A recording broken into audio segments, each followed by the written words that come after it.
हाँ जी दोस्तों, कैसे हैं आप सब लोग। आई होप आप सब अच्छे होंगे।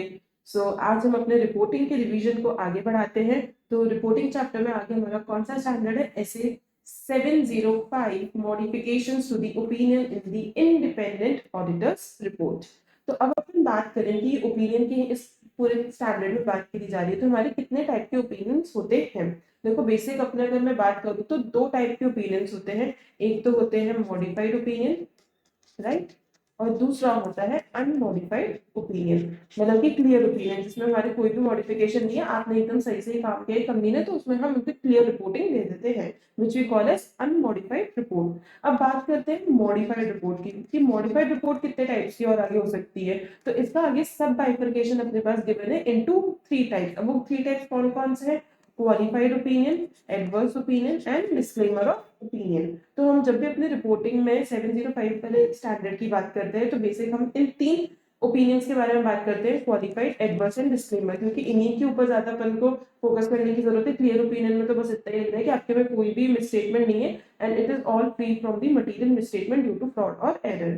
तो हमें बेसिक अब किसके बारे में बात करनी है? अपने qualified opinion, adverse opinion and disclaimer of opinion के बारे में। वही मॉडिफिकेशन इसमें यहाँ लिखा हुआ है कि अगर आप मॉडिफिकेशन दे रहे हो, यानी इन तीन रिपोर्ट में से कोई भी रिपोर्ट दे रहे हो, तो उसके बारे में ये पूरा स्टैंडर्ड अपना बात करने वाला है। तो ऑब्जेक्टिव देख लेते हैं अपन। हम लोग क्या ऑब्जेक्टिव है? To express clearly and appropriately modified opinion in financial statements that is necessary when auditor concludes based on audit evidences obtained that financial statements as a whole are not free from material misstatement। मतलब हम ये बता रहे हैं कि आपको कब कब मॉडिफाइड ओपिनियन देनी होगी। तो देखो, दो तरह के हैं इसमें। एक तो आपके पास ऑडिट एविडेंसेस आपको मिले हैं, यानी सफिशिएंट एप्रोप्रिएट ऑडिट एविडेंसेस मिले और उनको इवैल्यूएट करने के बाद आपका कंक्लूजन ये दिख रहा है कि जो फाइनेंशियल स्टेटमेंट्स हैं वो फ्री फ्रॉम मटेरियल मिसस्टेटमेंट नहीं है। तो ऐसे केस में आपको रिपोर्टिंग करनी होगी। दूसरा केस क्या बनता है कि आपको जो ऑडिट एविडेंसेस है वो मिले ही नहीं है, यानी पहले केस में तो आपको मिले थे, फिर आपको कंक्लूड किया था कि फ्री फ्रॉम मटेरियल मिसस्टेटमेंट नहीं है, लेकिन यहाँ तो आपको मिले ही नहीं है। नेक्स्ट क्या है? Auditor is unable to obtain sufficient appropriate audit evidences to conclude that financial statements as a whole are free from material misstatement। तो इन दो केसेस में हमें अपनी मॉडिफाइड रिपोर्ट देनी होती है। पहले केस में हमें एविडेंसेस मिले बट हमने कंक्लूड किया कि फ्री फ्रॉम मटेरियल मिसस्टेटमेंट नहीं है। दूसरे केस में हमें ऑडिट एविडेंसेस ही नहीं मिले हैं कि जिससे हम कोई अपना ओपिनियन बना सकें। ठीक है, आगे चलते हैं। आगे अपने ये टाइप्स ऑफ मॉडिफिकेशन आ गया, क्वालिफाइड, एडवर्स एंड डिस्क्लेमर। अब मैंने यहाँ पे देखो एकदम शॉर्ट में से लिख के दे रखा है, मॉड्यूल में आप देखोगे तो पूरा लैंग्वेज बना के दे रखा था, बट मैंने अपने समराइज फॉर्म में दिया ताकि आपको बस याद में रहे कि क्वालिफाइड कब देना है, एडवर्स कब देना है, डिस्क्लेमर कब देना है। बिकॉज देखो, कभी भी ये पूछने वाला नहीं है कि आप क्वालिफाइड की पूरी वो लिखो कि कब कब देना होगा, वो इंटरमीडिएट में आता था, फाइनल में आता है।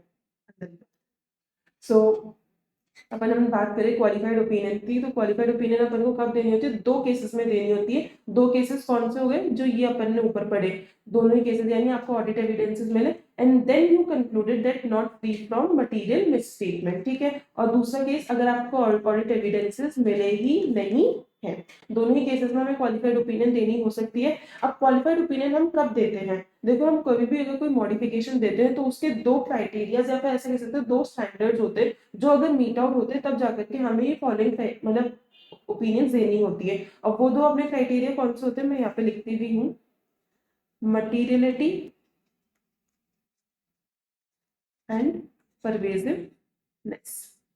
अब ये क्या है?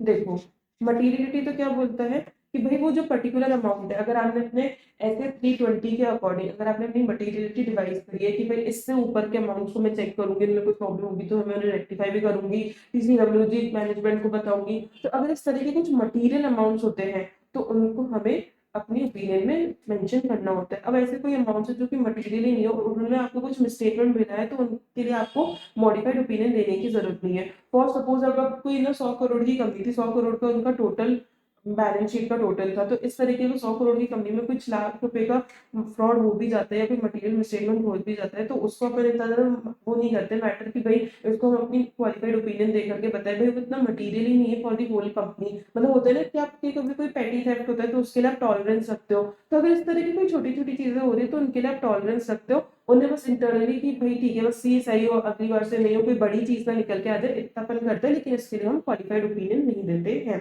लेकिन अगर वही 100 करोड़ की कंपनी पे कोई अगर 10 करोड़ का कोई फ्रॉड हो गया तो भाई वो मटेरियल है, उसमें हमें उसे रिपोर्ट प्रॉपरली करना ही होगा। ठीक है। दूसरा अपना आता है परवेजिवनेस। परवेजिवनेस क्या बोलते हैं?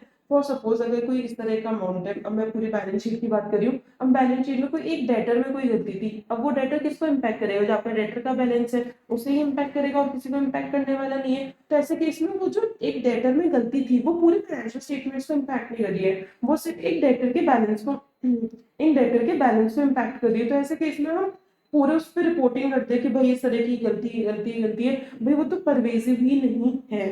ठीक है, मतलब पूरे फाइनेंशियल स्टेटमेंट्स को इम्पैक्ट नहीं कर रहा है। तो ये अपने दो क्राइटेरिया होते हैं, मटीरियलिटी एंड परवेजिवनेस। अब ये बात करते हैं कि कब हमें क्वालिफाइड देना है, कब एडवर्स देना है, कब डिस्क्लेमर देना है। तो देखो हमें क्वालिफाइड दोनों ही केसेस में देना हो सकता है, या तो आपको ऑडिट एविडेंसेस मिले बट वो उन सब ने कंक्लूड किया कि फ्री फ्रॉम मटेरियल मिसस्टेटमेंट नहीं है। अब हमने ये जो कंक्लूड किया है फ्री फ्रॉम मटेरियल मिसस्टेटमेंट नहीं है, मतलब फ्री फ्रॉम मटेरियल मिसस्टेटमेंट नहीं है, उस केस में वो चीज जो पर्टिकुलर मैटर है वो मटेरियल भी है। बिकॉज जब आप ओपिनियन ही जब ऐसी वाली दोगे, क्वालिफाइड ओपिनियन आप तभी दोगे जब वो मटेरियल होगा। अगर वो मटेरियल ही नहीं है तो आपको सिर्फ नॉर्मल रिपोर्टिंग करनी है, आपको उसमें कोई भी क्वालिफिकेशन देने की जरूरत नहीं है। तो सबसे पहले तो ये आ गया कि जो भी वो मैटर है वो मटेरियल भी है और लेकिन वो परवेजिव नहीं है, यानी वो पूरे फाइनेंशियल स्टेटमेंट्स को इम्पैक्ट नहीं कर रहा है। देखो भाई पूरे फाइनेंशियल स्टेटमेंट्स को इम्पैक्ट करता है तो वो होता है कि भाई कुछ भारी चीज गलती हुई है तो उसको हम एकदम होता है ना एडवर्स ओपिनियन, भाई गलत है गलत है गलत है, उस तरह से हमें बताना होता है। लेकिन अगर हमें लग रहा है कि ठीक है भाई देखो अमाउंट तो मटेरियल है, क्योंकि भाई वो हमारे जो मटेरियलिटी लेवल हमने सेट आउट किया था उससे ऊपर है, लेकिन वो पूरी फाइनेंशियल स्टेटमेंट्स को इम्पैक्ट नहीं कर रहा, तो उसमें हम ठीक है ऐसे नहीं बोलेंगे कोई भारी भरकम ब्लंडर हो चुका है, हम उसमें बोलेंगे कि हाँ ये आपकी बैलेंस में गलती है तो इसको आप रेक्टिफाई कर लेना। तो उस केस में हमें कौन सी रिपोर्टिंग करनी है? क्वालिफाइड रिपोर्टिंग करनी, क्वालिफाइड ओपिनियन देनी है। यानी हमें क्वालिफाइड ओपिनियन कब देनी है? जब हमारे ऑडिट एविडेंसेस मिले बट हमने ये कंक्लूड किया कि फ्री फ्रॉम मटेरियल स्टेटमेंट नहीं है, या फिर हमें ऑडिट एविडेंसेस ही नहीं मिले हैं। तो ऐसी केस में हमें क्या देखना है कि जो हमारा मैटर है वो मटेरियल तो है लेकिन वो pervasive to the whole financial statements नहीं है। ऐसे केस में मैं कौन सी रिपोर्टिंग करूंगी? अपनी क्वालिफाइड ओपिनियन की रिपोर्टिंग करूंगी। आगे चलते हैं। अब आता है अपना एडवर्स ओपिनियन। एडवर्स ओपिनियन हमें कब देना होता है? एडवर्स ओपिनियन हमें सिर्फ एक केस में देना होता है, जब हमें ऑडिट एविडेंसेस मिले हैं और उनको हमने इवैल्यूएट करने के बाद ये कंक्लूड किया है कि जो हमारे फाइनेंशियल स्टेटमेंट्स है they are not free from material misstatement. अगर हमने ये कंक्लूड किया है और अमाउंट तो देखो मटेरियल है बिकॉज क्वालिफिकेशन तभी आएगी, लेकिन इस बार वो परवेजिव भी है यानी वो पूरे फाइनेंशियल स्टेटमेंट्स को इम्पैक्ट कर रहा है। तो ऐसे केस में मैं कौन सी रिपोर्टिंग करूंगी? एडवर्स ओपिनियन रिपोर्टिंग करूंगी। ठीक है, समझ में आया? नेक्स्ट उस पर चलते हैं, disclaimer of opinion. Disclaimer of opinion हमें सिर्फ एक केस में देना होता है, जब हमें ऑडिट एविडेंसेस नहीं मिले हैं और ऐसे केस में ऑडिटर ये कंक्लूड करता है कि जो इसका प्रोबेबल इफेक्ट है, यानी उसके अकॉर्डिंग हमें ये एविडेंसेस नहीं मिले हैं तो इसका जो प्रोबेबल इफेक्ट होगा वो मटेरियल भी होगा बिकॉज क्वालिफिकेशन तभी आएगी, प्लस वो pervasive to the whole financial statement भी होगा। तब जाकर के मैं कौन सी रिपोर्टिंग करूंगी? डिस्क्लेमर ऑफ ओपिनियन दूंगी। ठीक है, समझ में आया? देखो यहाँ पे भी यही लिखा हुआ है, मटीरियल है बट परवेजिव नहीं है, हमें ऑडिट एविडेंसेस मिले हैं और या फिर नहीं मिले हैं, दोनों ही केसेस में। एडवर्स कब देंगे? जब मटीरियल एंड परवेजिव है, हमें ऑडिट एविडेंसेस मिले हैं। डिस्क्लेमर कब देंगे? मटीरियल एंड परवेजिव है बट हमें ऑडिट एविडेंसेस नहीं मिले हैं। तो ये प्रॉपर एक समरी है जिससे आपको इजीली हमेशा ध्यान में रहेगा कि हमें कौन सी रिपोर्टिंग कब करनी है। ठीक है, आगे चलते हैं अब अपन।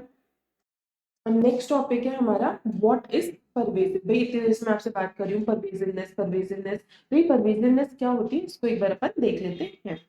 Pervasive effects on financial statements are those that, in auditor's judgment, are not confined to specific elements, accounts or items of financial statements। देखो जैसे मैंने आपको बताया था परवेजिवनेस में कि अगर आपके कोई एक डेटर बैलेंस में कोई गलती है तो वो आपके सिर्फ पूरे होल डेटर बैलेंस के अमाउंट को गलत करिए लेकिन वो पूरे फाइनेंशियल स्टेटमेंट्स को इम्पैक्ट नहीं कर रही है। तो यहाँ पे क्या बोला जा रहा है कि जो आपके परवेजिव होते हैं, परवेजिव इफेक्ट्स होते हैं वो ऐसे इफेक्ट्स होते हैं जो आपके पूरे फाइनेंशियल स्टेटमेंट्स को इम्पैक्ट करते हैं और वो किसी स्पेसिफिक आइटम, किसी स्पेसिफिक अकाउंट, किसी एक स्पेसिफिक एलिमेंट तक कन्फाइंड नहीं होते हैं, यानी वो पूरे फाइनेंशियल स्टेटमेंट्स को कहीं ना कहीं इम्पैक्ट कर रहे होते हैं।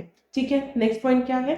इफ सो कन्फाइंड रिप्रेजेंट और could represent a substantial proportion of financial statements। अभी नेक्स्ट क्या बोलना चाह रहा है कि अगर चलो ठीक है वो किसी स्पेसिफिक एलिमेंट स्पेसिफिक अकाउंट तक कन्फाइंड भी है तो भी जो उनका प्रपोर्शन है in relation to the whole financial statements वो एक मेजॉरिटी सब्सटैंशियल पोर्शन रखता है। फॉर सपोज अगर मैं बात करूं कोई एक 10 करोड़ की हमने टोटल बैलेंस शीट वाली कंपनी है, ठीक है, उसमें जो हमारे डेटर बैलेंसेस हैं वही 5 करोड़ के हैं, और वो 5 करोड़ में भी से जिसमें गलती हुई थी वो अराउंड 3 करोड़ की थी। तो अब यहाँ पे आप तुम लोग देखोगे तो जो डेटर का बैलेंस है वो 5 करोड़ का है। अब वही अगर अमाउंट गलत हो जाए और उसमें से वो कितना 50% of the whole balance sheet constitute करता है, यानी ये एक मेजर पोर्शन कॉन्स्टिट्यूट करता है। भली से वो एक स्पेसिफिक एलिमेंट स्पेसिफिक अकाउंट यानी डेटर बैलेंस तक कन्फाइंड है, लेकिन जो उसका प्रोपोर्शन है सब्सटैंशियल प्रोपोर्शन है in relation to the whole financial statements वो 50% का है। तो ऐसे केस में ये क्या हो गया, परवेजिव हो गया। इस केस में मुझे कौन सी रिपोर्टिंग करनी होगी, अगर मुझे ऑडिट एविडेंसेस मिले तो परवेजिव वो क्या एडवर्स रिपोर्टिंग करनी होगी, और अगर मुझे ऑडिट एविडेंसेस नहीं मिले तो कौन सी होगी, डिस्क्लेमर ऑफ ओपिनियन। ठीक है, नेक्स्ट क्या है, in relation to disclosures are fundamental to users understanding of financial statement। अब हमें डिस्क्लोजर्स के लिए जो हम नोट्स टू अकाउंट्स में करते हैं या फिर हमने कोई स्पेसिफिक चीज हमने सिग्निफिकेंट अकाउंटिंग पॉलिसीज में लिखी है,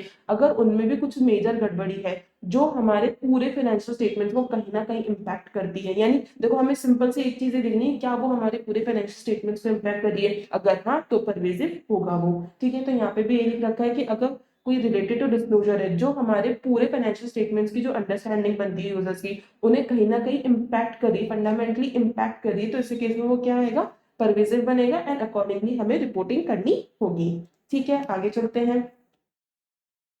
हाँ जी, तो नेक्स्ट पॉइंट क्या है अपना, consequence of an inability to obtain sufficient appropriate audit evidences due to a management imposed limitation after auditor has accepted the engagement। मतलब ये यहाँ पे क्या बोलना चाह रहे हैं कि आपने किसी एंगेजमेंट को एक्सेप्ट कर लिया, उसके बाद मैनेजमेंट ने आपके ऊपर लिमिटेशन लगा दी कि आप इससे बात नहीं करोगे, आप हमारे लीगल काउंसिल से बात नहीं करोगे, उसके वजह से आप sufficient appropriate audit evidences collect नहीं कर पा रहे हो, तो ऐसे केस में आप क्या एक्शंस लोगे उसके बारे में यहाँ पे बात अपन करेंगे।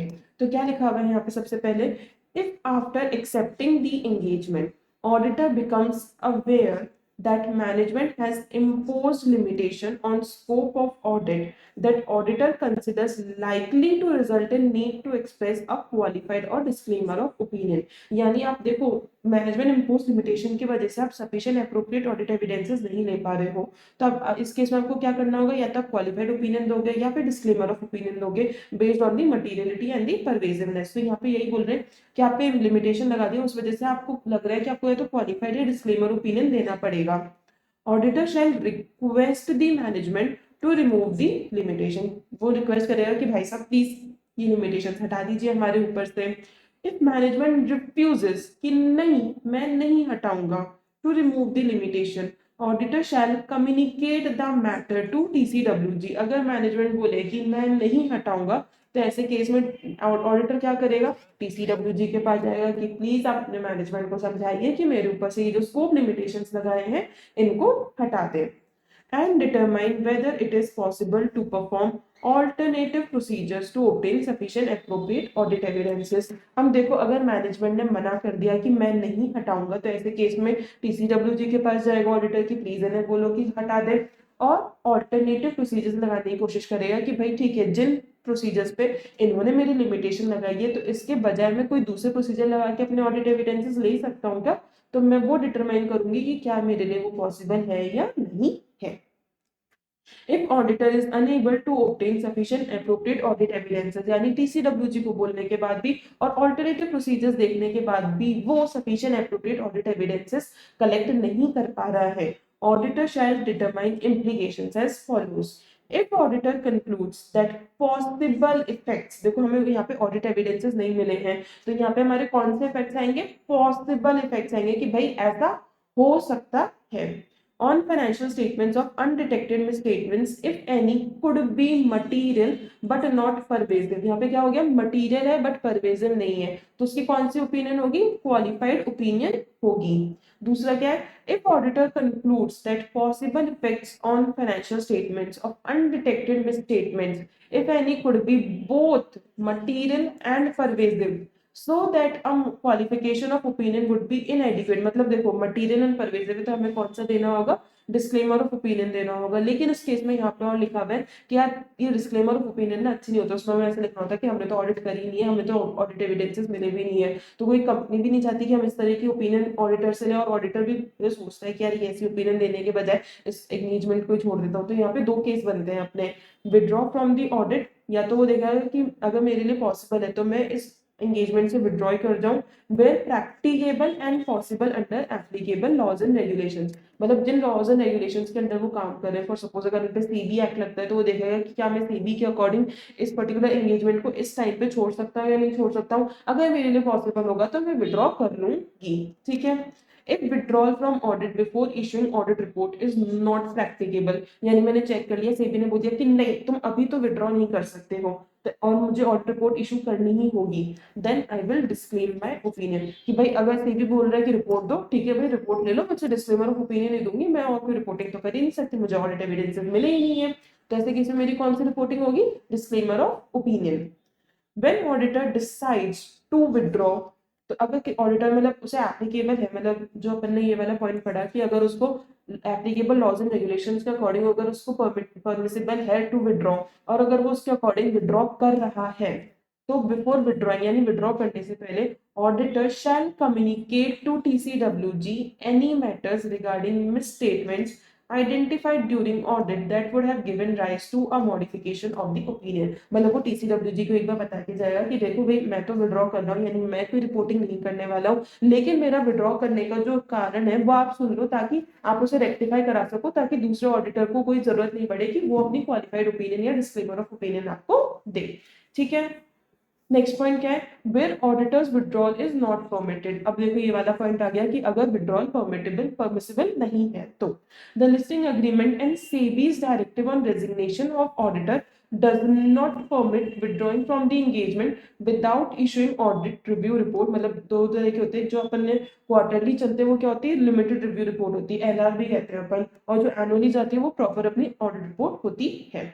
The set directive provides it. अब देखो यहाँ पे कुछ अपने केसेस दे रखे हैं कि भाई अगर आप पे सेबी रेगुलेशंस लगते हैं तो ऐसे केस में वैसे नहीं जब मन चाहे उठा करके आपने विड्रॉ कर लिया, नहीं भाई ऐसे नहीं कर सकते हो, उसमें एक पर्टिकुलर अपने पास टाइमलाइन दे रखे हैं, अगर उनके अंडर आप फॉल करते हो तो आप इन टाइम पे आप विड्रॉ कर सकते हो, ये सब कंप्लाइंस करने के बाद। तो वो क्या टाइमलाइन है अपनी? अगर आपको if the auditor proposes to resign within 45 days from the end of any quarter, then before resignation issue report for such quarter। अब मैं इसका एग्जांपल आपको देती हूँ यहाँ पे, ये मैंने आपको केस स्टडी जब मैं करा रही थी आपको, जो मेरा 4 आवर्स का वीडियो है उसमें भी आप जाके देखोगे तो मैंने ये वाले पॉइंट्स आपको समझाए हैं, लेकिन मैं आपको एक बार यहाँ पे भी क्लियर कर देती हूँ। अभी क्या बोलना चाह रहे हैं? फॉर सपोज अपना फर्स्ट क्वार्टर है, फर्स्ट क्वार्टर क्या हो गया अपना? अप्रैल, मई एंड जून, राइट। तो ये अपना 30 जून को फर्स्ट क्वार्टर एंड हो गया। अब इससे मैं अगर 45 डेज का अपना हिसाब लगाऊं तो मेरे 45 डेज कब होंगे? जुलाई के 31 एंड देन 14 अगस्त। 14 अगस्त को मेरे 45 days from the end of the quarter, यानी 30 जून से अगर मैं 14 अगस्त देखूं तो मेरे कितने दिन हो गए?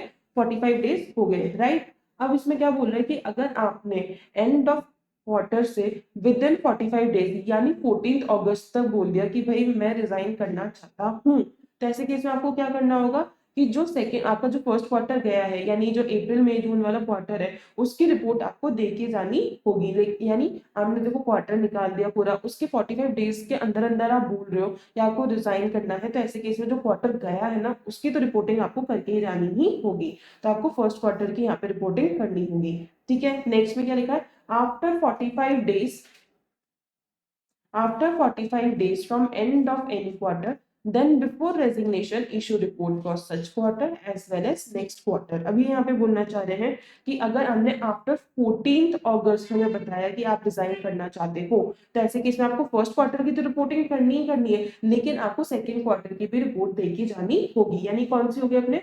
जुलाई, अगस्त, सितंबर, उसकी भी आपको रिपोर्ट हमें देके जानी होगी। आप अगर 45 डेज के बाद हमें आके बोल रहे हो कि आप विड्रॉ करना चाहते हो। ठीक है, समझ में आया। नेक्स्ट पॉइंट क्या है?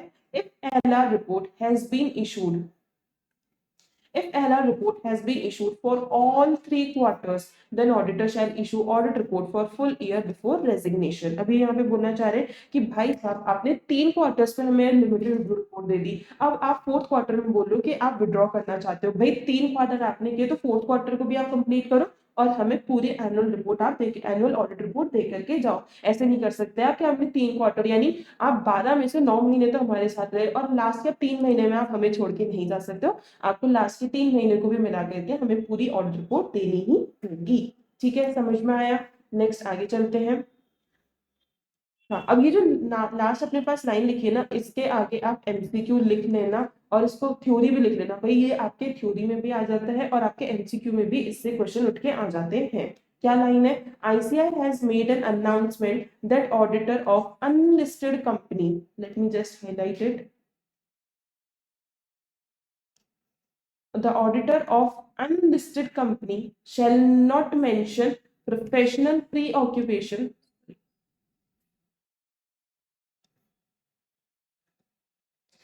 वापस से पढ़ती हूँ। ICAI has made an announcement that auditor of unlisted company shall not mention professional preoccupation as a reason for the resignation.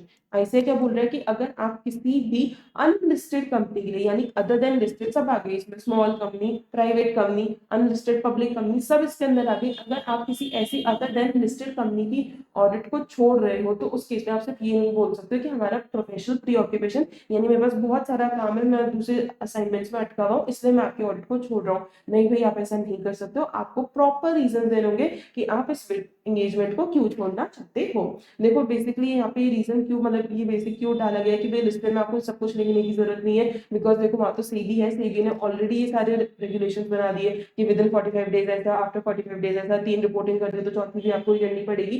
तो देखो लिस्टेड कंपनी के केस में तो सीबी संभाल रहा है। अब बात है अदर देन लिस्टेड कंपनी जिन पे सीबी का रेगुलेशन नहीं है, तो ऐसे केस में भी तो कुछ उनका होना चाहिए ना कि भाई ऑडिटर ऐसे छोड़ के ना भग जाए। तो उन पे भी लिख दिया कि आप बस प्रोफेशनल प्रीऑक्यूपेशन लेके लिख करके हट नहीं सकते, आपको प्रॉपर रीजन देने होंगे कि आप क्यों हमें छोड़ना चाहते हो। ठीक है, समझ में आया? आगे चलते हैं। हाँ जी, तो नेक्स्ट टॉपिक क्या है अपना? Other considerations relating to adverse disclaimer opinion. क्या लिखा हुआ है इसमें?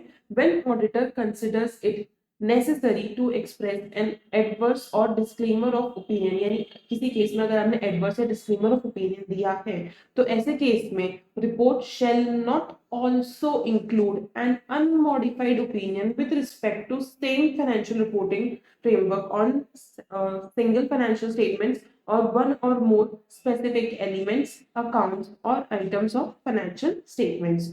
To include such an unmodified opinion in same report in these circumstances would contradict the auditor's adverse disclaimer of opinion. क्या बोलना चाह रहे हैं यहाँ पे कि अगर किसी केस में आपने एडवर्स या डिस्क्लेमर ऑफ ओपिनियन दिया है और उन्हीं सेम फाइनेंशियल स्टेटमेंट्स में, मतलब उनके अगर कोई सिंगल फाइनेंशियल स्टेटमेंट है, फॉर सपोज पीएनएल है या फिर कैश फ्लो है या फिर बैलेंस शीट है या फिर उनका कोई स्पेसिफिक एलिमेंट है, डेटर बैलेंस हो गया, पीपीई हो गया या फिर अकाउंट्स पेबल हो गए, उन केसेस में अगर आप अनमॉडिफाइड ओपिनियन देना चाह रहे हो, यानी जो आपके टोटल पूरे फाइनेंशियल स्टेटमेंट्स है उन्हीं के कुछ पार्ट्स है, यानी कोई सिंगल फाइनेंशियल स्टेटमेंट्स है या फिर कोई स्पेसिफिक एलिमेंट्स है, उन पे आप अनमॉडिफाइड ओपिनियन देना चाहते हो, लेकिन आपके ये जो टोटल फाइनेंशियल स्टेटमेंट्स है इन पे तो आपकी एडवर्स ओपिनियन है, तो भाई ये कैसे सही हो गया? आपके जो मटेरियल एंड परवेजिव है, यानी जो पूरे फाइनेंशियल स्टेटमेंट्स को कोई अगर इम्पैक्ट कर रहा है, तो ऐसे केस में जो उनके सिंगल फाइनेंशियल स्टेटमेंट्स हैं, उनके जो स्पेसिफिक एलिमेंट्स है वो करेक्ट कैसे हो सकते हैं, तो उन पे आप अनमॉडिफाइड ओपिनियन कैसे दे सकते हो? तो यहाँ पे यही लिखा हुआ है कि अगर आपने एडवर्स या क्वालिफाइड एडवर्स या डिस्क्लेमर ऑफ ओपिनियन दिया है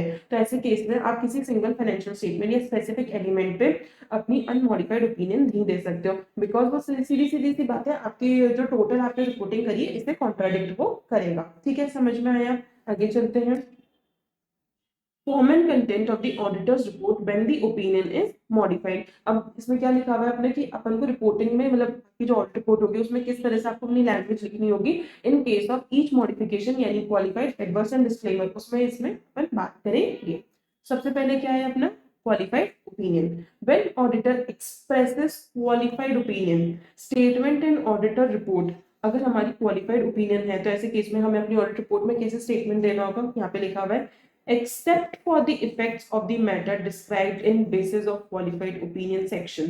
हम देखो हमारे दो तरह से अपन के फ्रेमवर्क चलते हैं, मतलब कैसे भी लिख सकते हो, और में होता है या तो ऐसे कर लो या फिर ऐसे कर लो। अगर हम फेयर प्रेजेंटेशन फ्रेमवर्क के अकॉर्डिंग लिख रहे हैं तो क्या है उसमें, accompanying financial statements present fairly in all material respects or give a true and fair view in accordance with applicable FRM। यानी ये देखो कौन सा हो गया हमारा क्वालिफाइड ओपिनियन हो गया। क्वालिफाइड ओपिनियन में अपना कैसे रहता है, मटेरियल तो है लेकिन परवेजिव नहीं है। जैसे कि इसमें यहाँ पे डाल दिया ऑलरेडी कि हमारे जो matters already basis of opinion में लिखे हुए हैं उनके अलावा हमारे पूरे फाइनेंशियल स्टेटमेंट्स एकदम करेक्ट हैं। दूसरा अपने कंप्लायंस फ्रेमवर्क, उसमें भी इसी तरह लिखा हुआ है, accompanying financial statements have been prepared in all material respects in accordance with the applicable FRS। तो देखो ये कॉमन लाइन तो आपको लिखनी ही लिखनी है, उसके साथ आप भली से ये वाली लाइन को ऐड कर दो या फिर इस वाली लाइन को ऐड कर दो, एज यू में प्रेफर। ठीक है, नेक्स्ट क्या लिखा हुआ है, when modification arises from inability to obtain sufficient appropriate audit evidences। यानी देखो ये वाला तो कौन सा था अपना, जहां हमें ऑडिट एविडेंसेस मिले हैं लेकिन हमारा कंक्लूजन ये है कि वो फ्री फ्रॉम मटेरियल मिसस्टेटमेंट नहीं है। लेकिन नेक्स्ट केस क्या है, अगर आपको सफिशिएंट एप्रोप्रिएट ऑडिट एविडेंसेस मिले ही नहीं है तो ऐसे केस में आपको क्या लाइन यूज करनी होगी। अभी तक हम यहाँ लिख रहे थे एक्सेप्ट फॉर द इफेक्ट्स, अब ये इफेक्ट्स के पहले आपको क्या और लगा देना है, पॉसिबल इफेक्ट्स, क्योंकि हमें एविडेंसेस मिले नहीं है, हम कुछ शॉर्ट नहीं कह सकते कि क्या अपना कंक्लूजन निकलेगा। ठीक है, तो यहीं पे लिखना है except for the possible effects of the matter for the modified opinion. ठीक है, समझ में आया, आगे चलते हैं। नेक्स्ट क्या है, special consideration for adverse opinion. अब एडवर्स ओपिनियन में अपन रिपोर्टिंग देख लेते हैं। When auditor expresses an adverse opinion, statement and audit report, अब इसमें क्या लैंग्वेज आएगी, in the auditor's opinion because of significance of the matter described in basis for adverse opinion। यानी देखो significant matter है, material and pervasive दोनों है, तो इस केस में क्या आ जाएगा, fair presentation framework है तो accompanying financial statements do not, अभी तो पूरा हो गया कि हमारे बिल्कुल भी सही नहीं है, do not present fairly or give a true and fair view in accordance with the applicable FRS। ठीक है, कंप्लायंस में क्या लिख सकते हैं अपन, accompanying financial statements have not been prepared in all material respects in accordance with the applicable FRS। ठीक है, समझ में आया। नेक्स्ट क्या दे रखा है अपने पास,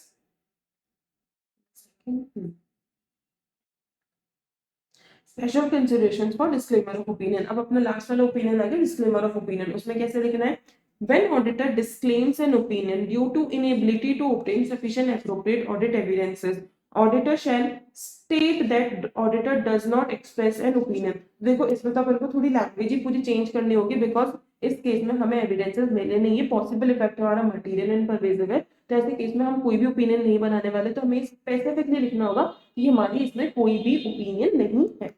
State that auditor does not express an opinion on accompanying financial statements। Then क्या लिखना होगा, state that because of significance of the matter described in the basis for disclaimer of opinion section, auditor has not been able to obtain sufficient appropriate audit evidences। यानी जो ये matter है वो बहुत ज्यादा सिग्निफिकेंट है और इसलिए हमें ये जो आपके sufficient appropriate audit evidences है वो मिले भी नहीं है। And amend statement required in 700 which indicates that financial statements have been audited to state that auditor was engaged to audit financial statement। देखो हमें ऐसे 700 में लिखना होता है कि the financial statements have been audited as per the applicable standards of auditing। But इस case में अगर हमारा डिस्क्लेमर ऑफ ओपिनियन है तो हमें ये बहुत स्पेसिफिकली लिखना होगा कि भाई हमने ऑडिट करी नहीं है। ऑडिट कैसे करते हैं, ऑडिट एविडेंसेस ही नहीं मिले हैं तो हमने ऑडिट नहीं करी है, तो हमें स्पेसिफिकली लिखना होगा कि देखो ऑडिट तो नहीं हुए but we were engaged by the company to do the audit. तो यहाँ पे ये लिखना है that the auditor was engaged to perform the audit. ठीक है, unless required by law and regulation, when auditor disclaims an opinion, audit report shall not include CAMS action in accordance with SA 701। देखो ये 701 में भी अपने लिखा हुआ था कि अगर आपने अपनी डिस्क्लेमर ऑफ ओपिनियन दिया है तो ऐसे केस में आप कैम्स एक्शन नहीं दे सकते हो। भाई एक तरफ तो आप ये बोल रहे हो कि हमने ऑडिट करी ही नहीं है बिकॉज हमें ऑडिट एविडेंसेस मिले ही नहीं, और एक तरफ आप अपना कैम्स एक्शन दे रहे हो कि भाई हमारी ऑडिट में ये सारे मेन एरियाज है। भाई कैसे पॉसिबल है, आप तो खुद से कॉन्ट्राडिक्ट कर रहे हो। तो नॉर्मल कोर्स में आपको कैम्स एक्शन नहीं देना है, लेकिन अगर आप पे कोई मतलब सेपरेट कोई लॉ एंड रेगुलेशन एप्लीकेबल हो रहा है, कोई स्पेशल लॉ एंड रेगुलेशन है और वो बोलता है कि डिस्क्लेमर ऑफ ओपिनियन में भी आप कैम्स एक्शन दोगे, तो ऐसे केस में आपको कैम्स एक्शन देना होगा। ठीक है, समझ में आया, आगे चलते हैं। हाँ जी, नेक्स्ट पॉइंट क्या है अपना, बेसिस फॉर मॉडिफिकेशन। बेसिकली अपना जो बेसिस फॉर ओपिनियन वाला सेक्शन होता है उससे रिलेटेड है, कि जिसमें हमें अपने जो भी ओपिनियन दिया है उसकी पूरी रीजंस वगैरह इस सेक्शन में लिखने होते हैं। तो क्या क्या लिखना होता है वो यहाँ पे गिवन है।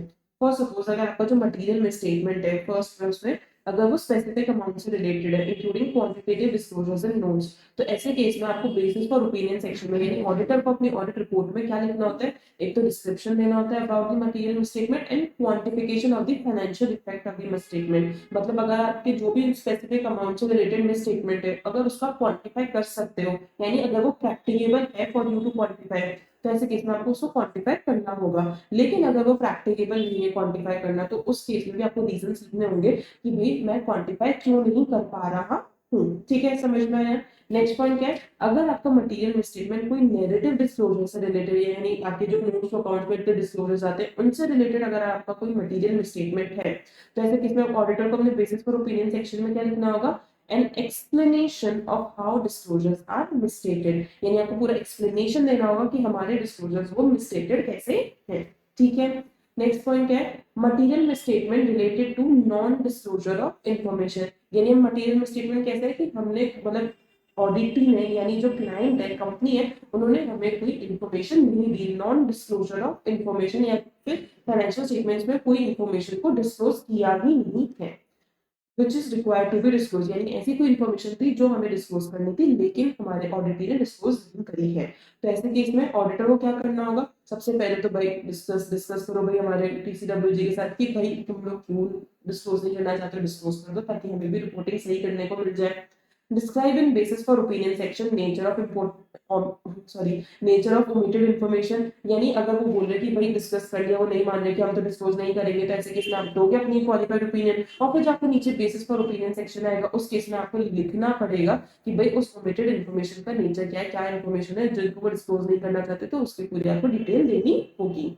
Unless prohibited by law and regulation, include omitted disclosures provided it is practicable to do so. An auditor has obtained sufficient appropriate audit evidences about the omitted information. यानी आपके जो भी laws and regulations applicable है वो आपको permit करते हैं कि जो omit इन्होंने information को omit किया, यानी जो information इनको अपने financial statements की notes और accounts में दिखानी चाहिए थी वो इन्होंने नहीं दिखाई है, तो ऐसे केस में अगर आप पे practicable है तो उस information को आप दिखाओ, it is practicable to do so and auditor has obtained sufficient appropriate audit evidences, यानी देखो अगर practicable है तो आप दिखाओ लेकिन आपको उसके रिगार्डिंग सारे एविडेंसेस मिले हो, आपने उसे प्रॉपर्ली चेक किया and then you can report it in your audit report. यानी इसमें क्या हो गया कि अगर ऐसी कोई भी ओमिटेड इन्फॉर्मेशन है तो सबसे पहले उसको आप डिस्कस करो, डिस्कस कर लिया फिर भी नहीं मान रहे तो फिर बेसिस ऑफ ओपिनियन सेक्शन में उसका पूरा नेचर डिस्क्राइब करो, एंड अगर वो प्रैक्टिकेबल है एंड परमिसिबल है from the applicable laws and regulations, तो पूरी उस इन्फॉर्मेशन को आप अपनी ऑडिट रिपोर्ट में इंक्लूड करना, प्रोवाइडेड आपको उसके रिगार्डिंग में सफिशिएंट एप्रोप्रिएट ऑडिट एविडेंसेस मिले हो। ठीक है, समझ में आया। नेक्स्ट पॉइंट क्या है, if modification is due to inability to obtain sufficient appropriate audit evidences, यानी आपको sufficient appropriate audit evidences नहीं मिले हैं, तो ऐसे केस में auditor shall include in basis for opinion section reasons for that inability, कि भाई आपके क्या रीजंस हैं कि आपको ऑडिट एविडेंसेस नहीं मिले, कैसे आपकी इनेबिलिटी हुई कि you are not able to obtain sufficient appropriate audit evidences, उनके भी रीजंस आपको देने होंगे। हाँ, नेक्स्ट पॉइंट क्या है, देखो when auditor disclaims an opinion, यानी अगर आपने डिस्क्लेमर ऑफ ओपिनियन दिया है, audit report shall not include the following elements, यानी अभी फॉलोइंग एलिमेंट्स आपके ऑडिट रिपोर्ट में नहीं आएंगे। सबसे पहले तो क्या, a reference to section of audit report where auditor's responsibilities are described, यानी आपने वो रेफरेंस नहीं देना है about the auditor's responsibilities. Next हमें ये नहीं बताना है कि हमारे audit evidences sufficient and appropriate थे या नहीं थे, भाई हमें यहाँ तो ऑडिट एविडेंसेस ही नहीं मिले उसी वजह से हमने डिस्क्लेमर ऑफ ओपिनियन दिया है, तो आप कैसे उनकी सफिशिएंसी एंड एप्रोप्रिएटनेस के बारे में लिख सकते हो, तो ये लाइन भी आपकी नहीं आएगी, तो ये दो पॉइंट्स आपके रिपोर्ट में नहीं आएंगे।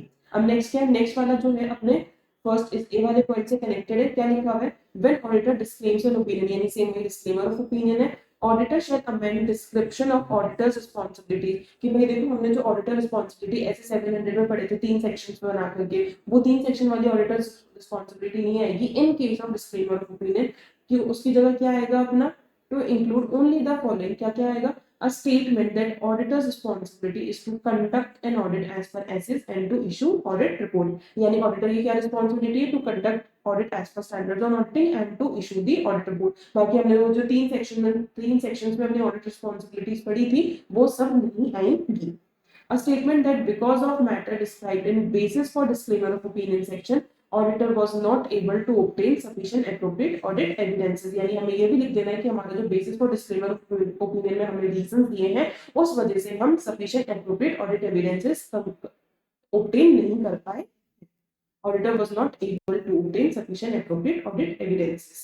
And statement about auditor independence and other ethical responsibilities. हमें तो ये तो लिखना ही पड़ेगा कि auditor independent था और वो they were ethically complying with everything. तो ये पॉइंट हमें हमेशा लिखना रहता है कि we are independent of the entity and we are complying with all the ethical requirements. तो बेसिक हमने 3 पॉइंट्स आगे हमने डिस्क्लेमर ऑफ ओपिनियन में सबसे पहले तो हमें वो पॉइंट बताने हैं कि ये ऑडिट रिपोर्ट में नहीं जाएंगे. सबसे पहला reference to auditor's responsibility and about the sufficiency and the appropriateness of the audit report. अब हमने अगर डिस्क्लेमर ऑफ ओपिनियन दिया तो ऐसे केस में हमें अपने ऑडिटर रिस्पांसिबिलिटी सेक्शन में बस ये लिखना है that we are required to conduct the audit as per standards on auditing and to issue the audit report. दूसरा basis of disclaimer of opinion में हमें ये देना है कि हमारे क्या रीजंस है जिसकी वजह से हमें sufficient appropriate audit evidences नहीं मिले हैं.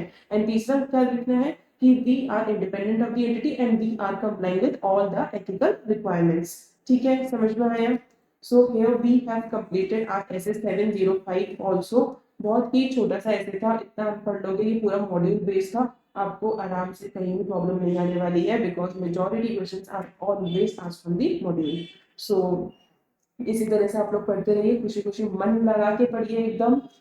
अभी के लिए मैं आप लोगों से विदा लेती हूँ. देखो मैं बहुत दिनों से वीडियोस डाल रही हूँ एंड आई एम सीइंग कि भाई बच्चे बोलते तो हैं कि मैम हमें इसका रिवीजन करना है उसका रिवीजन करना है, लेकिन जब मैं वीडियो डालती हूँ तो बच्चे उस पर रिएक्ट नहीं करते हैं, ना ही उस वीडियो को देख रहे हैं. सो यार थोड़ा मेरे एंगल से भी समझने की कोशिश करो. मुझे वो एक होता है ना, एक मोटिवेशन नहीं आ रहा कि भाई मैं और ज्यादा मतलब कुछ नया इनोवेटिव वे से मैं कर पाऊँ. तो यार थोड़ा सा मेरे लिए आप लोग इतना सा तो कर ही सकते हो कि अगर मैं बोल रही हूँ कि आप 30 लाइक्स का मेरा टारगेट एक बार पूरा करवा दीजिए तो इतना तो बनता है ना यार.